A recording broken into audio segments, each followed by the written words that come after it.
Ya, selamat pagi semuanya. Teman-teman semua, yang paling utama adalah dari data fundamental Amerika Serikat tidak menaikkan tingkat suku bunga, masih dipatok di basis 0,25%. Ada beberapa faktor penyebab kenapa Amerika Serikat dalam hal ini The Fed tidak menaikkan tingkat suku bunga. Seminggu yang lalu, eh, China sebenarnya yang tadinya tidak lagi berminat akan obligasi dan treasury dari Amerika Serikat, ternyata kembali menambah jumlah kepemilikan obligasi dari Amerika Serikat.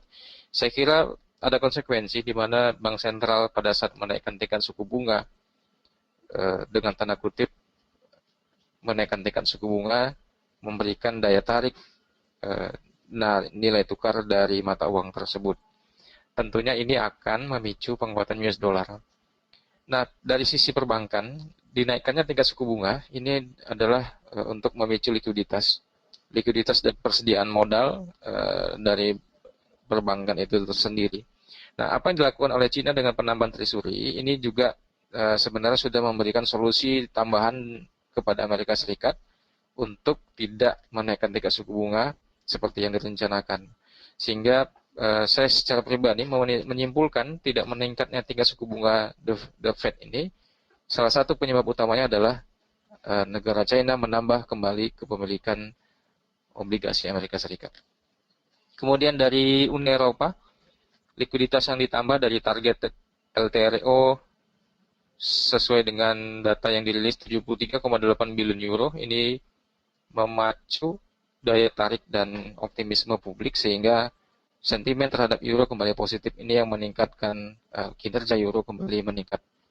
Dan seterusnya, data Amerika Serikat juga diimbangi 0,1 ke 0,4 secara keseluruhan masih positif walaupun dari forecast angkanya merah. Kemudian core CPI juga sedikit mengalami penurunan, tidak begitu signifikan. Kemudian unemployment claim angkanya positif ya, dari 279.000 jiwa ke 267.000 jiwa. Ini angkanya positif, berarti orang-orang yang memiliki pekerjaan sedang bertambah. Kemudian Philadelphia Fed Manufacturing Index juga angkanya positif. Ada sentimen yang terbentuk dari publik di Amerika Serikat dan manufaktur di sana. Nah, secara keseluruhan iklim ini membentuk situasi normal untuk pergerakan mata uang, tidak membentuk volatilitas yang tinggi dan kontinuitas market yang lebih lanjut. Mari kita lihat secara detail analisa teknikal kita untuk di mata uang New Zealand pada saat kemarin ya. Setelah menyentuh wilayah 0,68776, market sedikit mengalami posisi rebound, tapi belum melewati di atas 0,700. Nah, dari panjangnya penurunan mata uang Kiwi sejak di awal Mei hingga kemarin di tanggal 18 Juni, kita melihat kemungkinan untuk mata uang New Zealand ada potensi koreksi menuju ke 0,71. Sehingga wilayah-wilayah tengah 0,6800 atau 0,6870-an kembali merupakan incaran posisi beli kita dengan skenario counter trend dengan batasan stop loss di 0,6800 ya. Pak Dwi, ada komentar dulu Pak sebelum saya lanjut. Kalau tidak ada Pak, silakan lanjutkan. Oke, untuk di Australia, breakdown dari formasi nilai rata-rata kenaikan yang terjadi sebelum bulan Mei, kemudian penurunan hingga 0,7623, formasi double bottom terbentuk jelas. Level area sekarang adalah konfirmasi penyentuhan koreksi 50% dari range sebelumnya. Preview support menjadi resisten. Nah, ini yang menjadi area menarik untuk di Australian dollar sesuai dengan saya sampaikan, wilayah-wilayah area ini adalah wait and see ya.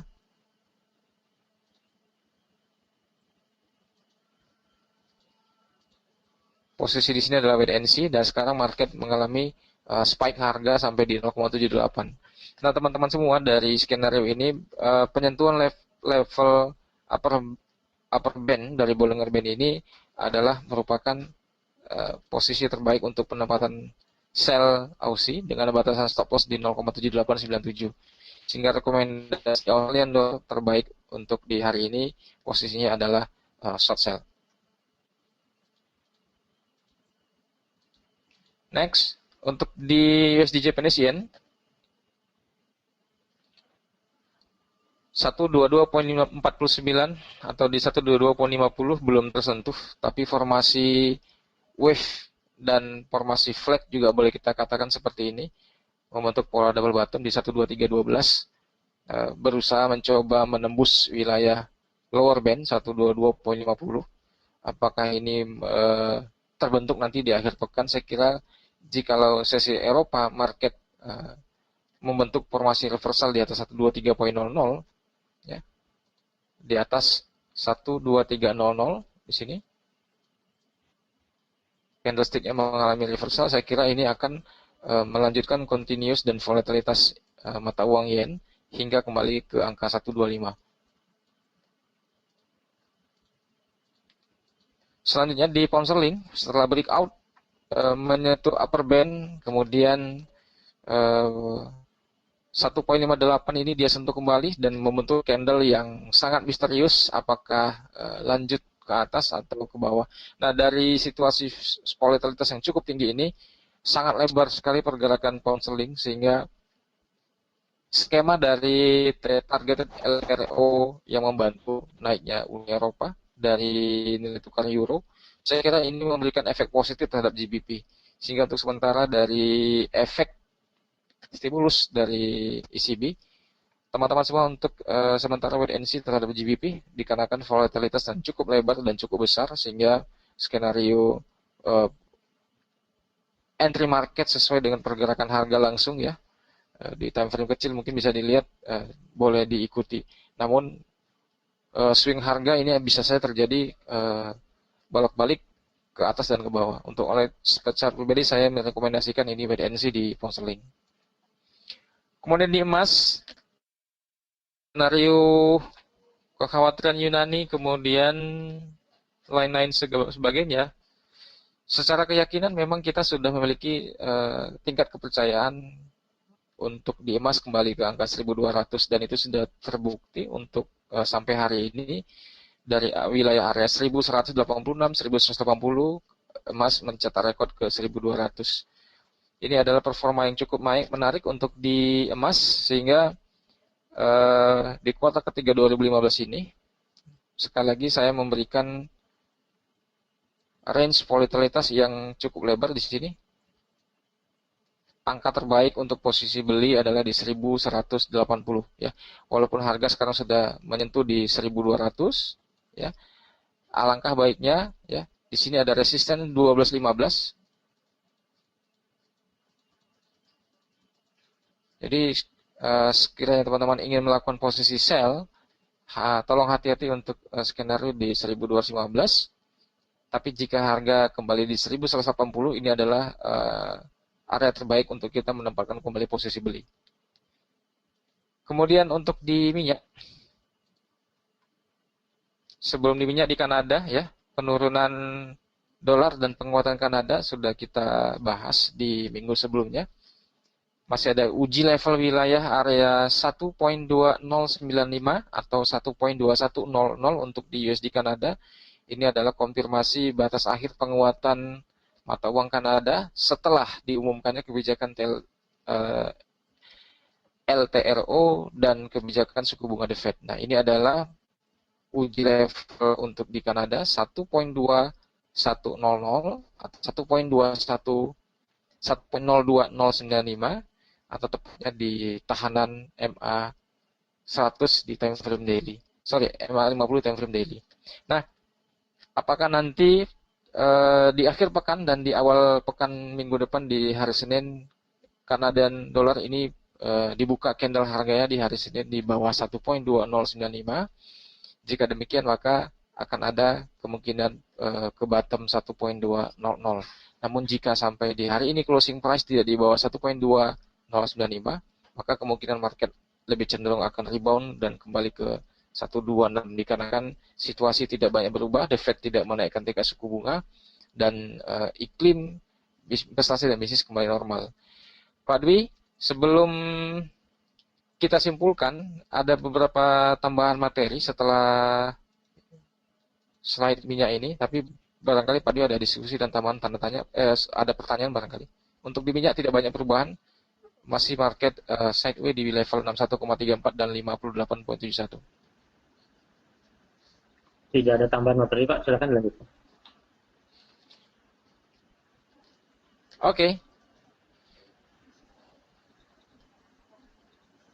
Sebelumnya di hari yang istimewa ini saya ingin mengucapkan selamat menunaikan ibadah puasa bagi Anda yang menjalankannya, dan juga saya ingin memberikan sedikit kado istimewa ya. Di mana di website monexmfx.com Anda bisa melihat ada banner kita di situ. Peluang kesempatan untuk trading tanpa record dengan pilihan produk market execution ya, dan juga ada pilihan fitur terbaru di mana Anda bisa mengakses ke MetaTrader 4 trading signal yang langsung bisa mengcopy trade para trader dunia ke platform MetaTrader Anda. Baik, saya akan jelaskan sedikit. Sebenarnya pilihan signal ini adalah sebuah fasilitas yang diberikan oleh pencipta software MetaTrader atau MetaQuotes software ini, yang diberikan kepada dan diapresiasi kepada trader-trader yang menggunakan fasilitas MT4.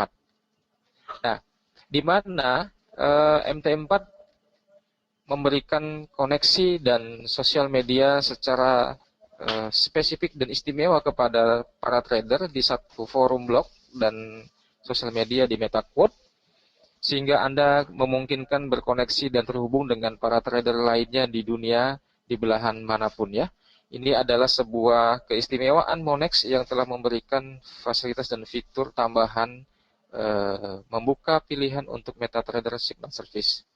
Baik, tujuan ini semua adalah memberikan sebuah pilihan dan bantuan kepada Anda untuk melakukan transaksi, di mana pada saat secara kesendirian kita dalam memutuskan pasar, apakah beli atau jual, tentu akan sedikit memberikan awalnya kebingungan ataupun kesulitan, banyak pilihan dan alasan yang harus kita putuskan untuk mengambil keputusan. Namun dengan terbukanya konsep MetaTrading Signal Service ini, maka memungkinkan Anda untuk berdiskusi kepada semua trader di dunia, membagi ide dan sharing informasi, sehingga Anda bisa menyimpulkan lebih baik dari keputusan Anda sendiri. Baik, MetaTrader Signal Service ini sebenarnya terkoneksi di mainframe dan server MetaTrader di cloud-nya MetaTrader. Kemudian konsepnya sangat sederhana, di mana satu orang mempublish sebuah transaksi yang dia miliki ke cloud MetaTrader Signal Server. Kemudian bagi orang-orang yang mengikuti dan memfollow signal tersebut akan terkoneksi dan terduplikasi posisi si seorang tersebut ini ya. Nah, ini simpelnya demikian, sehingga tidak banyak jalur koneksi yang ribet, sehingga memungkinkan ini transaksi lebih cepat dan lebih baik. Itulah barangkali Monex memberikan kelebihan dengan spread 0, sekian kepada kliennya. Baik, mari kita lihat dulu trading signal ini, bagaimana proses dan cara kita melakukan dan melihat copy trade ya. Pertama di bagian navigator ya, di bagian navigator toolbox ada bagian menu signal di situ. Barangkali kalau teman-teman belum ada pilihan tabulasi menu signal di bagian navigatornya, nanti bisa ditanyakan ke bagian compliance atau settlement, atau di bagian edukasi, dikarenakan belum semua produk Monex, kecuali yang terbaru di market execution, Anda bisa melakukan pilihan signal di tabulasi signal tersebut. Nah, di bagian sini nanti akan terlihat banyak sekali pilihan-pilihan dari signal yang terlihat di situ. Ada yang real dan ada yang demo, ya. Itu semua adalah secara real time Anda bisa melihat performa kerja dari para trader di sana. Ya. Nah, kemudian Anda bisa memfilter sesuai dengan urutan nama dengan mengklik bagian atas signal atau equity. Kalau Anda klik signal ini akan terurut sesuai dengan abjad. Kalau Anda klik equity akan terurut dari equity paling besar. Kemudian ini progres dari deposit awal, kemudian ini minggu yang pencapaian dari deposit awal. Kemudian ada filter berdasarkan subscriber, berapa banyak orang yang ikut, kemudian berapa kali transaksi yang sudah terjadi, kemudian menangnya berapa persen, tingkat persentase signifikan keberhasilannya, atau Anda bisa memfilter berdasarkan dari maksimum drawdown dan profit factor. Nah, kita akan jelaskan lebih detail ini, tapi tidak pada kesempatan morning briefing. Saya sekedar memberikan sebuah flash. Inilah yang bisa kita manfaatkan dengan baik. Ya, kemudian jika Anda lihat di sini ada angka uang dolar, ini adalah dolar yang harus Anda bayarkan kepada si signal provider tersebut ya untuk berlangganan.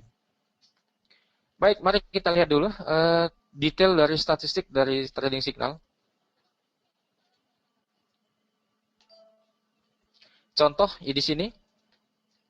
Begitu Anda klik salah satu signal yang terdampir di sini ya, salah satu boleh mana saja, maka akan muncul langsung di platform Anda performa dari